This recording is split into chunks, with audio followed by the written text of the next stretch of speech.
hadirat-Mu Tuhan, setelah kami memuji, kami memuliakan nama Tuhan. Kami bersyukur dan kami berterima kasih buat kesempatan di mana kami boleh berkumpul walaupun secara virtual Tuhan, tetapi kami percaya hadirat Tuhan ada bersama-sama dengan kami dan kami menikmati lawatan Allah yang luar biasa di dalam kehidupan kami. Kesaksian telah disampaikan boleh menjadi kekuatan, keteguhan hati dalam setiap perjalanan kehidupan kami untuk kami semakin luar biasa di dalam kami mengiring akan Engkau. Kami tetap percaya dan berharap pada Tuhan dan melihat pertolongan Tuhan yang sungguh luar biasa Tuhan kerjakan di dalam kehidupan kami. Dan kami berdoa kepadamu Bapa, setiap puji-pujian sudah kami naikkan di hadapan Tuhan. Kami yakin itu menyenangkan hati Tuhan dan kami semua diberkati oleh Tuhan. Dan kini saatnya hati kami rindu diisi oleh kebenaran firman Tuhan. Suci kuduskan hati, pikiran, pendengaran kami. Berkenan firman Tuhan yang kami dengar termeterai dalam kehidupan kami. Kami boleh menjadi pelaku-pelaku kebenaran firman-Mu. Kami tidak hanya sekedar mendengar firman-Mu, tetapi kayak firman Tuhan yang kami dengar dapat termeterai dalam kehidupan kami. Dan kami aplikasikan itu dalam kehidupan kami sehingga orang melihat kami. Mereka boleh melihat Kristus yang nyata dalam kehidupan kami. Sebagaimana Allah yang akan terjadi dalam kehidupan kami. Kami boleh memberikan suatu teladan yang baik dan firman-Mu. Terima kasih banyak Bapak. Mama kami menyampaikan firman Tuhan, turunlah urapan roh-Mu atas hamba-Mu, dan suci kuduskan setiap hati pendengaran kami.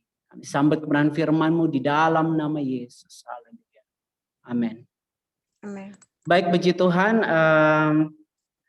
Pertama-tama saya ucapkan banyak terima kasih kepada Bapak Ibu Saudari yang sudah hadir pada malam hari ini ya, walaupun melalui virtual. Kita boleh berkumpul bersama-sama, beribadah kepada Tuhan, memuji dan memuliakan nama Tuhan, dan lebih daripada itu mendengarkan kebenaran firman Tuhan menjadi kekuatan di dalam kehidupan kita. Sebelumnya ini apa suara saya kedengarannya bagus ya? Bagus. Bagus ya, ya karena di tempat orang tua saya juga sebenarnya kondisi jaringannya juga masih belum terlalu stabil ya. Apalagi di tempat saya ya. Beberapa kali dihubungin Ibu Diana, aduh tempat saya ini belum ada listriknya ya, jadi susah. Kayak jaringan juga berpengaruh di sana.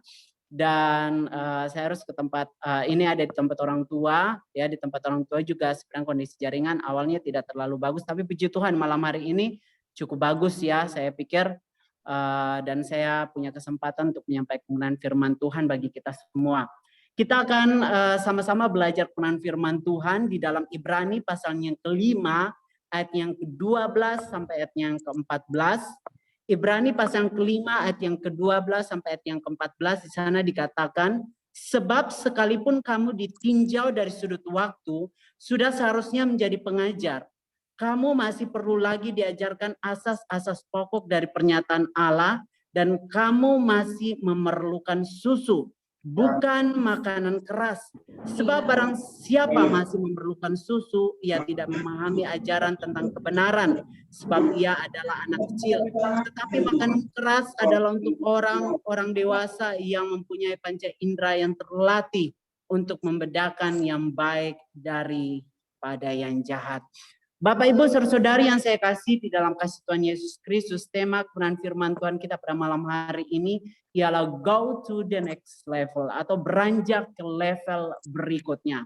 Ya, setiap kita pastinya ingin memiliki kehidupan yang lebih baik dari yang sebelum-sebelumnya ya. Baik itu di dalam kehidupan kita, dari cara berpikir kita ya.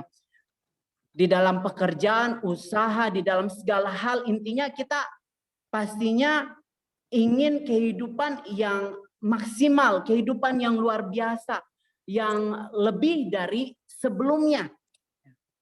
Demikian juga harusnya itu terjadi di dalam kehidupan rohani kita, Bapak Ibu Saudara-saudari. Ya, ada begitu banyak orang Kristen yang menyatakan dirinya Kristen, percaya kepada Tuhan, tetapi sesungguhnya tidak mencerminkan kehidupan kekristenan yang benar. Kenapa? Karena sebenarnya mereka tidak dewasa, ya, tidak matang secara rohani, ya. Memang dari segi usia, ya, dari segi usia mungkin kita dewasa kelihatannya, tetapi dari segi rohani masih sangat minim. Itu sebabnya firman Tuhan pada ayat yang ke-12 di sana dikatakan bahwa sebab sekalipun ditinjau dari sudut waktu, sudah seharusnya kamu menjadi pengajar. Kamu masih perlu lagi diajarkan asas-asas pokok dari pernyataan Allah, dan kamu masih memerlukan susu, bukan makanan keras. Itu sebabnya ada begitu banyak orang Kristen itu yang saya mau bilang tidak suka ditegur dengan hal-hal yang sifatnya rohani ya, firman Tuhan. Maunya ketika menyampaikan firman berkat ya. Seperti itu aja. Tetapi kalau diberitakan firman yang lebih keras lagi, wah sudah pada ini nih, sakit kuping nih. Tetapi firman Tuhan pada ayat yang ke-13, sebab barang siapa masih memerlukan susu, ia tidak memahami ajaran tentang kebenaran, sebab ia adalah anak kecil. Ayat yang ke-14, tetapi makanan keras adalah untuk orang-orang dewasa yang karena mempunyai panca indera yang terlatih untuk membedakan yang baik daripada yang jahat. Ya.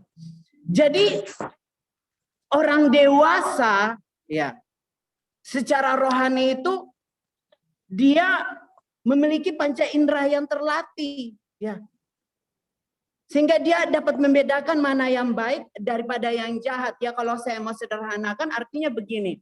Ketika kita menjadi orang Kristen, kita yang dewasa, benar-benar dewasa di dalam kehidupan kekristenan kita, ya, kita memiliki perilaku hidup yang berbeda. Apapun situasi hidup yang sedang kita alami, kita tidak lantas mempersalahkan Tuhan seperti keadaan yang kami alami di daerah Nusa Tenggara Timur ini. Bayangin ya, kami mengalami bencana bertubi-tubi. Mulai dari hama belalang, ya seperti kesaksian saya kayak di Mesir itu saya ada sempat kirim di grup. Itu belum seberapa itu, ya belalang pelompat, terus belalang yang terbang itu, waduh banyak sekali. Beberapa minggu kemudian banjir bandang menghantam. Beberapa hari kemudian situasi yang lebih sulit lagi terjadi. Badai Seroja, Bapak Ibu Saudara-saudari, ini menghantam hampir semua ya bagian yang ada di wilayah Nusa Tenggara Timur ini. Kami pun hamba-hamba Tuhan kena dampaknya. Tetapi apakah ini membuat kami hilang pengharapan kepada Tuhan? Hilang semangat dan kesetiaan kami kepada Tuhan? Tidak. Karena seperti kesaksian saya kemarin bahwa apapun yang Tuhan izinkan terjadi dalam kehidupan kita, diizinkan Tuhan terjadi. Ya. Karena Ia ingin melihat sejauh mana kesetiaan kita.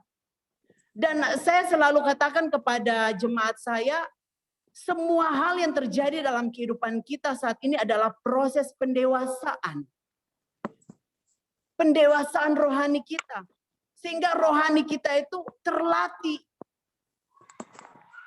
Kita menjadi orang Kristen yang benar-benar terlatih.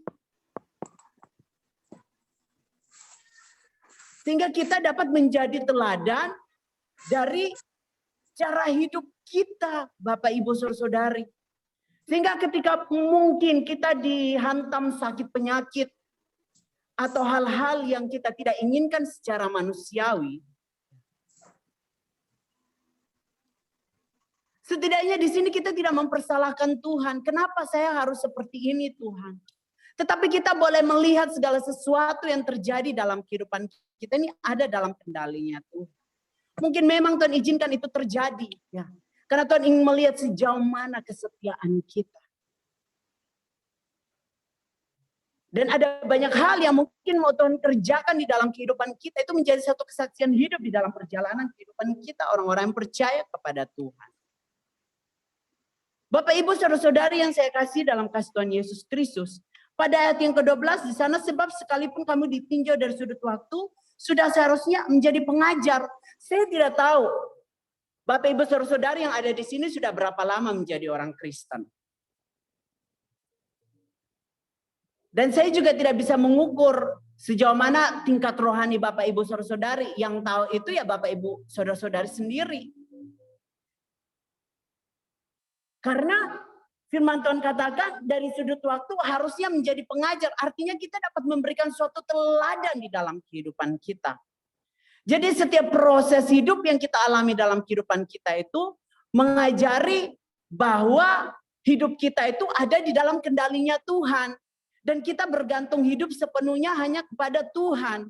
Dan apa yang Tuhan izinkan terjadi dalam kehidupan kita adalah proses pendewasaan iman dan rohani kita semakin bertumbuh, semakin luar biasa di hadapan Tuhan.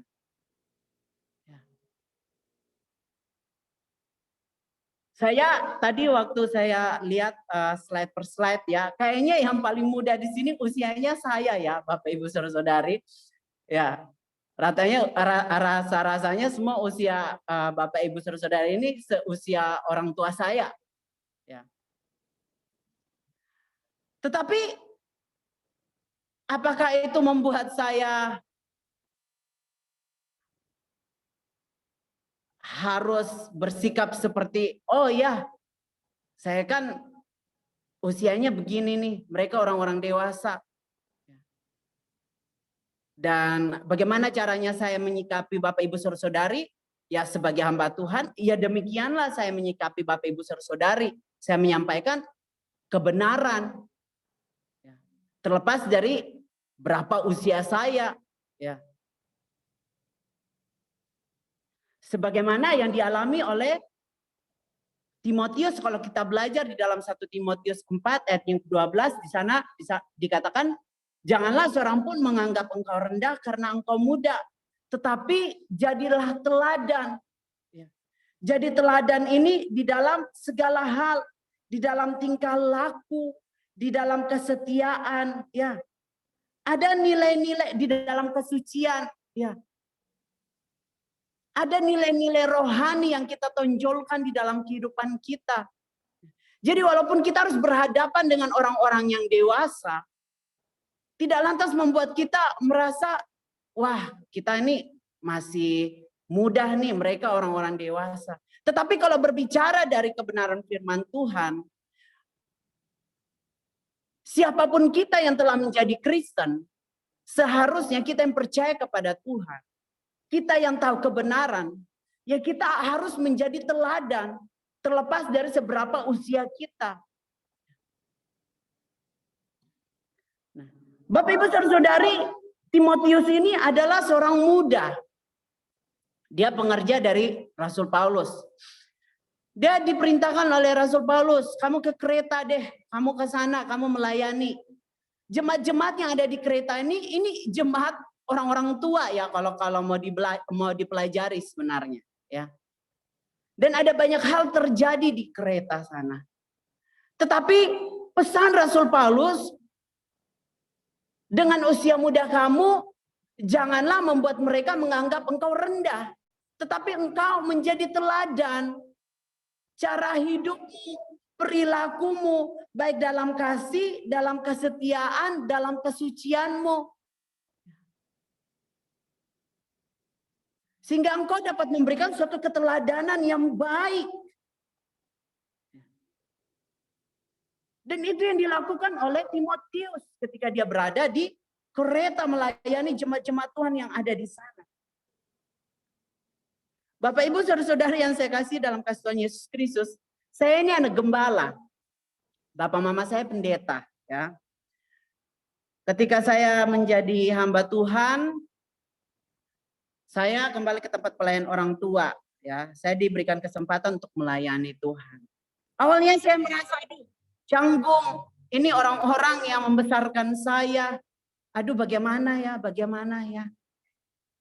Tetapi ketika saya belajar terus belajar peran firman Tuhan, ya saya harusnya tidak seperti itu. Kebenaran ya tetap kebenaran. Apapun itu ya harus disampaikan.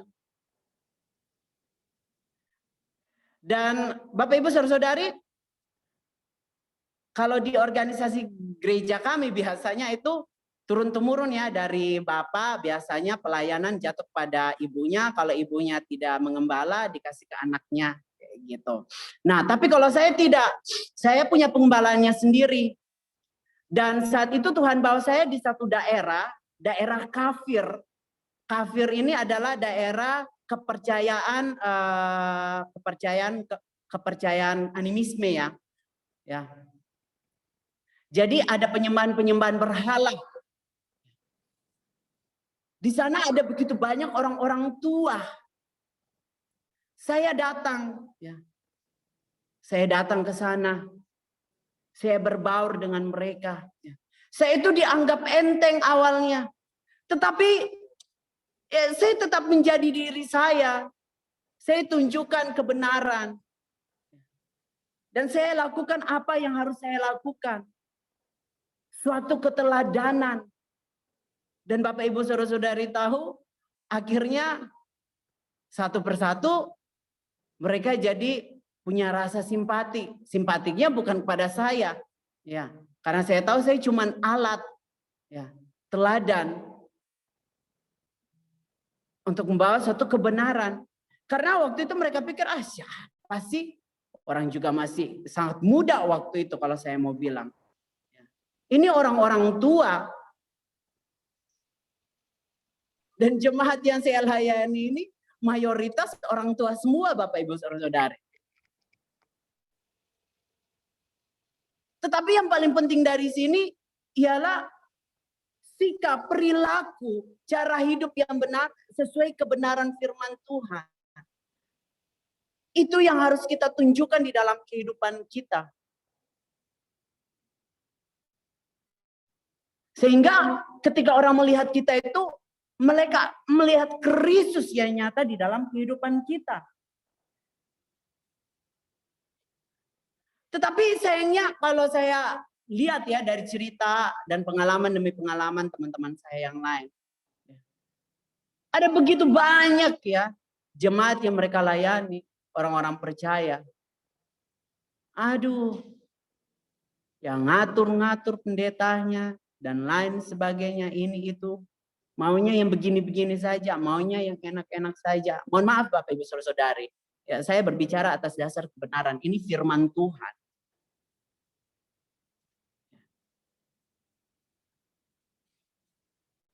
Karena apa? Karena secara rohani firman Tuhan jelas-jelas bilang mereka belum dewasa. Bukan belum dewasa, tetapi memang sengaja tetap ada di situ sehingga tidak dewasa, tidak bertumbuh. Ayat yang ke-13 jelas dikatakan sebab barang siapa masih memerlukan susu, ia tidak memahami ajaran tentang kebenaran. Sebab ia adalah anak kecil. Tetapi makanan keras adalah untuk orang-orang dewasa yang karena mempunyai panca indera yang terlatih. Ingat baik-baik, terlatih. Dari mana? Dari proses hidup yang kita alami. Bapak Ibu Saudara-saudara, saya punya satu kesaksian yang luar biasa. Ya. Waktu itu, mungkin saya juga sudah pernah saksikan ini di GOD KKM beberapa waktu yang lalu, 1 tahun yang lalu. Saya diizinkan Tuhan mengalami sakit ya, demam berdarah. Sebelum saya, adik saya lebih dulu kena demam berdarah. Dia diopname, trombositnya itu 30.000 sampai masuk ICU. 30.000 loh Bapak Ibu Saudari. Nah, setelah dia kembali ke rumah, berangsur-angsur pulih, saya kena demam berdarah. Akhirnya saya dirawat di rumah sakit. Dan saya kebetulan waktu itu ditempatkan di bangsal kelas 3 ya. Dan di sana saya bertemu dengan ada beberapa orang ya yang mengalami kondisi sakit yang kalau mau saya bilang kritis sebenarnya. Ya. Bapak Ibu Saudari, dan waktu itu trombosit saya 50.000. Sudah dikasih makan daging anjing. Sudah dikasih makan daging bebek. Sudah segala macam obat-obat dikirim. Tapi kok trombosit saya tidak naik-naik. Malah ngedrop turun. Dari 50 turun 20. Wah. Besoknya lagi turun 10. Saya waktu di rumah sakit itu namanya hamba Tuhan ya. Walaupun saya sedang sakit ya saya tahu apa yang harus saya lakukan ya. Saya lihat ada 2 orang bapak dan 2 orang bapak ini mereka mengalami kondisi sakit saraf ya. Yang satu punya masalah saraf di kaki, yang satu mengalami masalah saraf dia punya masalah saraf dan juga jantung ya. Dan dia sudah diopname 2 minggu. Dokter bilang dia itu harus 2 minggu lagi di situ. Jadi kalau di total jatuhnya ada 1 bulan. Istrinya mengeluh, aduh kami ini harus 1 bulan di sini. Mereka tidak tahu kalau saya ini hamba Tuhan. Dalam kondisi saya yang sebenarnya lemah, ngobrol-ngobrol sama mereka, saya kuatkan mereka. Walaupun sebenarnya saya juga sedang sakit ya. Saya sedang sakit. Ini satu keteladanan nih Bapak Ibu Saudara-saudari yang mungkin bisa kita terapkan juga dalam kehidupan kita. Dan percayalah bahwa hidup mati kita itu ada di dalam tangan Tuhan. Ya, jadi kita tidak perlu takut ya dengan segala keadaan kita. Ya. Dan waktu itu saya datangin. Saya tidak tahu kalau trombosit saya saat itu sudah. Saya pikir waktu itu makan dikasih daging anjing nih, saya dikirimin daging anjing ya waktu itu supaya trombosit saya naik. Saya pikir wah paling udah naik nih kayak gitu. Karena waktu hari saya demam berdarah itu sore apa besoknya ya saya langsung dikasih daging anjing. Tapi sebelumnya malam sore itu trombosit saya sudah mulai drop ya. Saya setelah ngobrol-ngobrol sama mereka, saya rindu untuk berdoa buat mereka semua. Jadi saya datangin dari tempat tidur satu ke tempat tidur yang lain. Ya Bapak Ibu Saudari. Saya berdoa. Saya ingat doa saya begini. Tuhan, dalam waktu yang tidak terlalu lama, kami semua akan keluar dari tempat ini. Itu iman kami. Di dalam nama Tuhan Yesus. Amin. Ya, singkatnya seperti itu. Terus besoknya saya dikasih daging anjing nih. Saya makan, wah ini trombosit saya pasti sudah naik nih, saya pikir begitu. Saya dapat kiriman sebelumnya daging anjing dulu ya. Tapi waktu pemeriksaan, ternyata trombosit saya dari 50.000 malah ngedrop. Wah, nggak cocok daging anjing, berarti harus daging bebek, katanya begitu. Ya demam berdarah kan biasanya begitu. Jadi saya dikirimin daging bebek karena waktu itu saya masuk rumah sakit dalam situasi COVID. Jadi bayangin ya dalam situasi COVID saya hanya dengan adik saya saja. Orang tua tidak bisa berkunjung, jemaat, keluarga tidak bisa sama sekali. Ya, kami dibatasi. Saya tidak tahu kalau kondisi saya seperti itu. Awalnya waktu itu saya memang lemes. Nah, hari yang kedua itu saya datangin lagi, waktu itu saya ke kamar mandi, ditanya kamu Kak mau ke kamar mandi mau pakai pispot atau mau pakai ini mau di sini apa gimana? Ke kamar mandi aja orang saya kuat-kuat aja saya gitu. Jadi saya ke toilet ya ke kamar mandi buang air. Waktu saya datang ibu-ibu dari istri dari salah satu pasien yang punya masalah dengan jantung dan saraf itu dia datangin saya, aduh Pak tolong. Dia udah tahu saya pendeta pada akhirnya waktu itu kita ngobrol-ngobrol setelah berdoa. Dia bilang tolong doain dong ini tensinya naik. Sudah hampir 300. Saya doain Bapak Ibu Saudara-saudari. Waktu saya doain. Saya merasa kuat-kuat saja waktu itu ya. Saya kuat waktu itu. Padahal itu trombosit saya sudah tinggal 30. Saya bayangin ya adik saya 30 sampai masuk ICU. Saya doain, setelah saya doain, dia yang tadinya tidak bisa ngomong, dia yang tadinya tidak bisa ngobrol dan lain sebagainya. Sebelumnya saya habis berdoa, saya kembali ke tempat tidur, tiba-tiba ada salah satu narapidana masuk di dalam. Di situ ditempatkan satu bangsal dengan kami. Salah satu narapidana dengan kasus mutilasi. Ya, pembunuhan dan mutilasi. Ya, bayangin ya, pembunuhan dan mutilasi, mengerikan sekali ya kalau ngomong kayak gitu. Terus saya doain, waktu saya doain tiba-tiba dokter datang nih. Dokter datang, kita kan beda-beda dokter nih. Mereka dokter saraf, sedangkan saya dokter penyakit dalam. Jadi mereka dulu dokter sarafnya datang. Bapak ini langsung waktu dokter datang pemeriksaan. Oh, sebelumnya saya bilang begini sama adik saya, coba lihat itu tensinya 5 menit kemudian saya bilang coba lihat tensinya udah turun belum.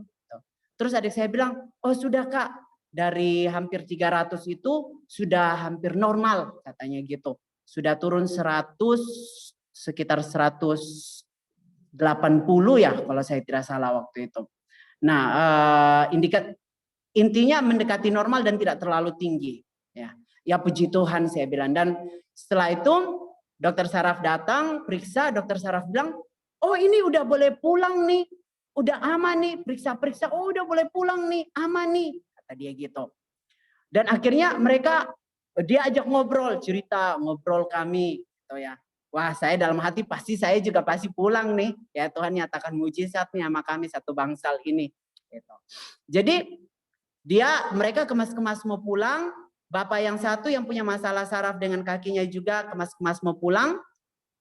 Tiba-tiba masuk dokter penyakit dalam. Dia datang, Pak, mohon maaf Pak, trombosit Bapak ini hanya 30.000. Belum boleh pulang Pak. Artinya Bapak harus perawatannya lebih ekstra lagi. Waduh, saya bilang, ini maksud Tuhan gimana ya sebenarnya? Saya doain orang, merekanya sembuh, merekanya pulang, malah saya yang ngedrop. Tapi tidak membuat saya hilang pengharapan. Ya. Saya tidak hilang pengharapan. Terus setelah mereka dua pasien ini pulang, satu narapidana lagi masuk. Jadi totalnya ada 2 narapidana di dalam ruangan penjara itu. Kasusnya sama. Mutilasi. Bapak Ibu Saudara, aduh mengerikan sekali. Dan sisanya tinggal kami bertiga aja. Ya waktu itu dijaga sama Brimob ya, waktu itu dijaga sama Brimob. Nah terus perawat, dokter bolak-balik di situ. Nah saya sementara tidur, istirahat karena memang saya diperintahin dokter, Pak udah ya jangan gerak-gerak lagi, entar pendarahan loh, bahaya ini, gawat nih ini udah drop banget nih ininya trombositnya.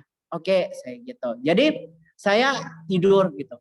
Tiba-tiba ada suara dalam hati, sampaikan firman Tuhan, sampaikan firman Tuhan. Saya terbangun, aduh yang benar aja ini napi Tuhan, aduh kasusnya berat banget lagi, yang benar aja. Nah, tapi suara itu kuat banget. Sampai akhirnya saya berdoa, Tuhan, kalau memang ini suara Tuhan, Tuhan mau saya sampaikan firman sama mereka. Oke, saya minta Tuhan tolong supaya tidak ada dokter yang lalu lalang, tidak ada perawat yang lalu lalang, dan tidak ada penjagaan apapun di situ. Benar-benar hanya saya dan mereka. Ya, sama adik saya waktu itu. Akhirnya beberapa 5 menit kemudian saya tidur, saya baring-baring. Brimob ini borgol tangan mereka berdua. Alasan dia mau cari makan, saya mau keluar dulu ya. Jadi tangannya diborgol, mereka berdua, dia pergi. Biasanya kan perawat ekstra perhatian ya bolak-balik. Tapi kok tiba-tiba sepi banget ya. Dokter juga udah kayak nggak ada bermunculan sama sekali. Dan ruangan itu tiba-tiba langsung sepi. Hanya tinggal saya, adik saya, dan 2 narapidana ini. Wah bener ini. Tuhan mau saya sampaikan firman nih sama mereka. Saya harus kasih tahu firman Tuhan nih. Ya. Jadi akhirnya saya perkenalkan diri sama mereka. Saya perkenalkan diri dan singkatnya Bapak Ibu Saudari, mereka bertobat dan mereka terima Tuhan. Satunya dia punya 2 istri malah ya. Jadi saya masih sarankan pilih salah satu, saya bilang begitu. Istri pertama deh Bapak, saya sarankan begitu. Ya, istri pertama saya bilang begitu. Karena sudah ada anaknya juga ya. Karena saya tanya bagaimana Bapak mau yang mana, karena waktu itu kan belum ada berkat gereja juga. Kata dia, saya kalau lepas keluar penjara saya mau berkat gereja nih, tapi saya punya 2 istri Pak. Jadi saya bilang, ya sudah, Bapak kuatnya kemana? Saya bilang begitu. Sehingga tidak memberi harapan yang satunya. Gitu. Tapi Bapak harus berterus terang nih, kan Bapak sudah bertobat nih sebagai orang percaya. Gitu. Jadi dia pilih istri pertama. Waktu singkatnya mereka bertobat ya. Singkatnya mereka bertobat dan saya doain mereka. Ya, saya doain mereka dan akhirnya setelah kami berdoa, perawat pada masuk, penjagaan datang lagi. Rame lagi. Oh benar nih, memang Tuhan mau saya menyampaikan firman dan puji Tuhan ya mereka bertobat ya. Bapak Ibu Saudara, saya dapat kiriman daging bebek ya. Ini buat kasih naik trombosit saya. Waktu saya makan daging bebek, kok trombosit saya bukannya naik, malah ngedrop lagi gitu. Dari 30 jadi hanya 10.000. Bayangin 10.000. Tapi saya biasa-biasa aja. Saya kuat-kuat aja. Ini maksud Tuhan apa lagi ya? Kok saya harus makin lama di rumah sakit sini? Ternyata ada salah satu pasien malam itu masuk. Dia punya penyakit komplikasi waktu itu. Makronis ini itu dan lain sebagainya. Kelihatan dari secara fisiknya itu kuat-kuat saja. Ya tidak ada masalah gitu. Dia masih sempat bertengkar sama istrinya. Lagi bertengkar sama istrinya, gagal jantung, mati. Jam 2 dini hari. Terus akhirnya nggak ada yang doain. Nggak ada yang doain sama sekali. Karena persoalannya kan di tengah situasi COVID. Jadi perawat setelah mereka melaksanakan pemberesan segala macam. Terus saya ajak ibu itu, mari Bu kita berdoa. Saya kuatkan ibu itu. Tapi di sini saya belajar. Oh iya, Tuhan mau kasih saya satu pelajaran penting nih. Bahwa kita tidak perlu takut akan segala sesuatu tentang kehidupan kita. Karena hidup mati kita memang ada di dalam tangan Tuhan. Karena kalau dilihat dari segi fisik, sebenarnya Bapak itu jauh lebih kuat dari saya. Sebenarnya dia sehat-sehat, dia aman-aman. Nah saya trombositnya hanya 10.000. Ini fatal sebenarnya. Tapi malah dia yang duluan see you goodbye nih sama kami di bangsal itu. Dan dia akhirnya pergi bertemu Tuhan. Ya saya bilang aja begitu. Ya. Jadi akhirnya dia berangkat, diurus jenazahnya keluar. Besok dokter datang. Dokter bilang begini. Pak, mohon maaf Pak. Aduh ini trombositnya 5.000. Saya pikir 10.000, 5.000, wah berarti sudah waktunya saya bertemu Tuhan nih. Saya pikir begitu ya. Jadi ya sudahlah, saya telepon orang tua saya minta doa. Terus saya telepon keluarga saya yang lain ya. Saya bilang, ya saya tidak tahu perencana Tuhan kalau memang waktunya saya Tuhan izinkan untuk sampai di sini hidup saya, ya sudah, mau gimana lagi gitu. Ya. Tapi orang tua saya kuatkan saya gitu. Ya kamu ingat ada pengharapan di dalam Tuhan. Saya juga, oh iya, pengalaman sebelumnya ya, segala sesuatu yang mustahil bagi manusia itu tidak bagi Tuhan. Dan waktu itu saya juga tidak ada perasaan takut dan bagaimana kayak gitu. Hanya memang dokter waktu itu bilang jangan gerak-gerak supaya jangan pendarahan. Takutnya pendarahan di perut, pendarahan di otak, di segala macam karena ini sudah trombositnya 5.000. Jadi saya diam aja, saya tidur sambil merenungi Tuhan apa ini maksudnya gitu. Cuman waktu itu saya minta boleh nggak saya ketemu sama mama saya. Minimal mama saya aja deh. Saya gitu. Setelah telepon sama bapak saya minta ya sudah keluarga nggak boleh masuk semua kan waktu itu, ya udah mama saya aja masuk gitu. Jadi mama saya masuk dalam, awalnya om saya dulu diizinkan masuk untuk didoain ya, mewakili sebagai pendeta. Waktu dia berdoa, dia pulang, saya nggak mau lihat wajah dia. Duh sedih juga ya saya bilang. Tuh. Jadi dia pulang, dia juga nggak mau lama-lama kayak karena aduh gimana ya gitu rasanya. Nah akhirnya beberapa menit dia pulang, karena harus gantian sama mama saya. Dia keluar, mama saya masuk. Waktu mama saya datang, mama saya doain. Setelah mama saya doain, sudah. Mama saya bilang percaya dengan iman dalam nama Yesus. Dia keluar pulang. Saya juga nggak mau lihat mama saya. Aduh sedih juga nih berpisah sama orang tua, saya pikir begitu. Untuk saat ini ya berpisah di dunia ini kayak gitu.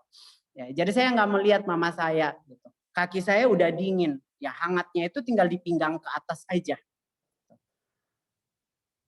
Dan setelah mama saya keluar itu ada pasien baru masuk. 2 orang kalau saya tidak salah waktu itu. Iya, 2 orang. Nah, 2 orang masuk, hati saya, doain deh mereka. Padahal saya dalam kondisi lagi sakit toh Bapak Ibu Saudara, tapi saya doain. Saya doain aja lah, doain. Namanya saya hamba Tuhan. Ya, saya doain. Jadi saya tidak memang saya fokus dengan sakit saya, tapi juga saya tetap doain mereka. Saya doain. Setelah saya doain, dokter sama perawat datang. Bapak nggak apa-apa? Ya nggak apa-apa, biasa aja. Terus saya tanya, ada perawat datang, saya tanya gini, saya kok nggak dimasukin ke ICU ya? Ya gimana mau masukin ke ICU kok orang bapak aja nggak ada masalah apa-apa, orang bapak aja kuat-kuat. Oh gitu ya. Terus nggak ada penanganan yang lain? Ya kami cuman ini nambahin cairan aja, diinfus cairan, kasih banyak waktu itu cairan, dikasih banyak waktu itu. Tapi bapak gimana perasaannya? Biasa aja, saya gitu. Nah, terus setelah itu besok paginya itu dokter datang. Waktu dokter datang, dia bilang, Pak, trombositnya udah naik, Pak. Aduh puji Tuhan, tapi naiknya dikit aja. Dari 5.000 kembali ke 30.000. Ya, gitu. Nah, mungkin karena saya terlalu banyak gerak-gerak, jatuhnya pendarahan. Jadi saya sempat pendarahan. Waktu itu saya sudah diingatkan hati-hati gitu. Nah, waktu pendarahan itu saya sempat ketakutan. Ketakutan itu, aduh Tuhan, ini pendarahan nih. Karena sudah diingatkan kalau pendarahan berarti udah siap-siap selamat jalan nih, kayak gitu. Tapi saya, nggak boleh takut deh, nggak boleh takut. Gitu. Nah, beberapa saat kemudian pendarahan saya berhenti. Saya berdoa, dan setelah saya selesai berdoa, ya saya seperti biasa, saya doain lagi pasien-pasien itu. Doa saya gini, dalam waktu yang tidak terlalu lama, kita semua akan keluar dari ruangan ini, dari bangsal ini. Saya bilang gitu. Nah, besoknya trombosit saya naik, dan terus naik.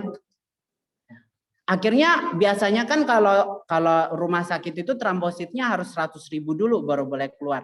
Nah saya ini 80.000, dokter suruh pulang. Sudahlah Bapak pulang aja, orang baik-baik aja, nggak ada masalah karena kondisinya juga nggak ada masalah. Udah diperiksa semua segala macam, nggak ada masalah, aman-aman saja. Sudah saya pulang. Ya, saya pulang. Dan waktu saya pulang, pasien yang ada di situ itu juga, bapak yang satu itu juga yang saya doain juga akhirnya ikut pulang. Padahal dia baru masuk kemarin, ikut pulang. Ya, terus yang duanya, yang satunya ikut pulang, yang satu napinya itu yang masih harus pemeriksaan lagi, tapi sudah statusnya sudah jauh lebih baik ya. Yang satunya juga kondisinya sudah jauh lebih stabil. Saya pulang. Saya pulang waktu itu. Nah, terus saya renung-renungkan, aduh Tuhan ini maksudnya apa ya sebenarnya. Tapi akhirnya saya mengerti, oh iya, ya seperti inilah memang ya jadi orang percaya gitu. Ada proses yang dihadapi. Ya. Tapi tidak membuat kita hilang pengharapan. Ya seperti kesaksian dari Pak Huntal Sagala tadi ya, Bapak ya. Ya, tuh. Keteladanan itu penting di dalam kehidupan kita. Menjadi satu kesaksian hidup di dalam kehidupan dan dalam perjalanan kehidupan kita sebagai orang-orang percaya. Nah, Bapak Ibu Saudara-saudari yang saya kasih dalam kasih Tuhan Yesus Kristus, bagaimana caranya kita dapat beranjak ke level atau kedewasaan rohani yang berikutnya? Yang pertama, yaitu tingkatkan pengetahuan kita akan kebenaran. Tingkatkan pengetahuan kita akan kebenaran. Ya. Tingkatkan pengetahuan kita dari firman Tuhan. Di dalam Yosua 1 ayat yang 8, janganlah engkau lupa memperkatakan kitab Taurat ini, tetapi renungkanlah itu siang dan malam, supaya engkau dapat bertindak hati-hati dan seterusnya. Di dalam Mazmur pasal 1 ayat yang kedua, 4, yang ketiga di sana juga menjelaskan bahwa orang yang kesukaannya ialah Taurat Tuhan.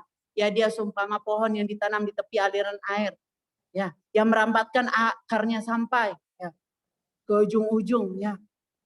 Subur. Berbeda keadaannya. Ya. Dan ada salah satu tokoh Alkitab yang luar biasa, Samuel ya. Nama saya Yopi Samuel ya. Saya suka di dalam 1 Samuel 3 ayat 19 bagian A, di situ dikatakan bahwa penyertaan Tuhan selalu menjadi bagian dia. Karena apa? Karena tidak satu pun dari firman-Nya yang dibiarkannya gugur. Artinya gini, kedekatan dengan firman Tuhan melalui pengetahuan yang benar. Dia tingkatkan pengetahuan yang benar kan firman Tuhan. Ada kerinduan untuk mau terus belajar baca firman Tuhan. Jadi Alkitab ini Bapak Ibu Saudara-saudari tidak hanya jadi Alkitab pajangan Bapak Ibu Saudara-saudari Alkitab ya. Tapi kita baca. Kita tidak mengerti, Roh Kudus kasih kita kekuatan, kita mengerti firman Tuhan. Ya. Itu poin yang pertama. Yang kedua, ya, saya cepat aja, tingkatkan hubungan kita dengan Tuhan. Melalui apa? Melalui doa. Ada kerinduan di dalam hati kita untuk setiap waktu datang kepada Tuhan. Berdoa kepada Tuhan, membangun hubungan yang baik dengan Tuhan setiap waktu. Ya. Di dalam Yesaya pasal ke-55 ayat yang ke-6, carilah Tuhan selama ia berkenan ditemui, berserulah kepadanya. Artinya Tuhan itu mau kita itu selalu dekat dengan Dia. Dan Dia selalu ada ketika kita berseru pada Dia. Dan keuntungannya dalam Yeremia pasal ke-33 ayat yang ketiga, ya. Ya kalau kita buka Yeremia pasal yang ke-33, Yeremia pasal yang ke-33 ayatnya yang ketiga, di sana dikatakan bahwa berserulah kepadaku maka aku akan menjawab engkau dan akan memberitahukan kepadamu hal-hal yang besar dan yang tidak terpahami, yakni hal-hal yang tidak kau ketahui. Jadi artinya ketika kita membangun hubungan yang baik dengan Tuhan, kita tingkatkan hubungan kita melalui doa, ya. Hal-hal yang luar biasa akan Tuhan singkapkan dalam kehidupan kita. Yang pertama, ya kita harus tingkatkan pengetahuan akan kebenaran dulu. Baca firman Tuhan rajin. Ya. Itu menjadi bagian kita, prioritas kita. Yang kedua, tingkatkan hubungan kita dengan Tuhan melalui doa kita. Ya. Ketika kita terus berkomunikasi dengan Tuhan, kita akan mengenal pribadi Tuhan dengan baik. Ya. Sehingga apapun yang terjadi dalam kehidupan kita tidak membuat kita lemah. Tidak membuat kita hilang pengharapan. Karena kita tahu bahwa Tuhan selalu ada, dekat dengan kita. Dan Dia selalu menyertai kita dan Dia tidak pernah meninggalkan kita. Walaupun mungkin berat perjalanan kehidupan yang sedang kita alami. Dan yang ketiga, tingkatkan potensi, bakat, talenta yang sudah Tuhan berikan dalam kehidupan kita. Apapun itu. Ya.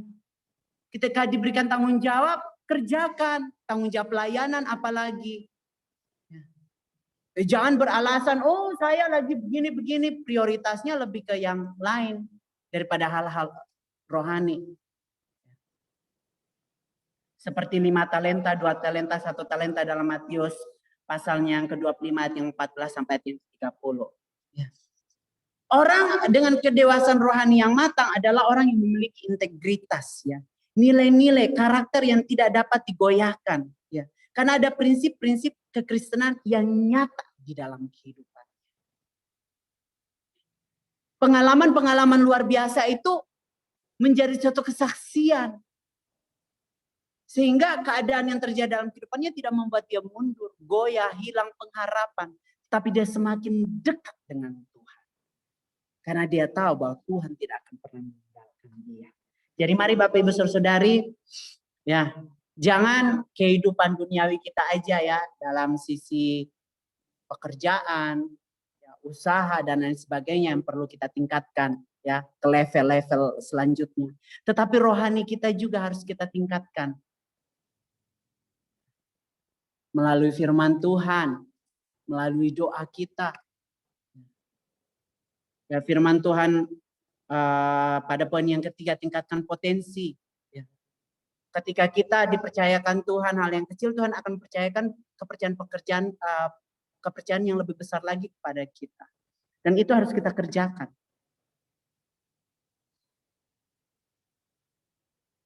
Bapak Ibu saudari, kalau saya mau gampangan aja, wis anak gembala, orang bapak saya punya pelayan, ngapain capek-capek saya pelayanan sampai ke desa-desa sana. Aduh jauh banget ya, 2 jam perjalanan. Masuk-masuk nggak ada listrik lagi, jaringan susah lagi. Tapi dalam pikiran saya tidak seperti itu. Karena saya tahu panggilan saya ialah melayani Tuhan. Karena hidup saya untuk Tuhan. Dan segalanya untuk Tuhan. Dan hidup hanya untuk Tuhan. Amin. Jadi dimanapun Tuhan tempatkan, ya di situ saya ada. Dan saya tingkatkan segalanya. Saya tingkatkan potensi, bakat, talenta yang sudah Tuhan beri dalam kehidupan saya. Ya, makanya waktu Ibu Diana bilang, Pak Yop, boleh nggak ini pelayanan? Saya udah beberapa kali alasan jaringan. Memang benar Bapak Ibu Saudari. Tapi saya bilang, aduh saya nggak boleh kayak gini nih. Karena memang saya harus sampaikan firman Tuhan. Jadi saya bilang sama Ibu Diana, oh ya Ibu Diana, udah jadwalin aja lah, saya ini ada di tempat orang tua. Ya saya bilang begitu.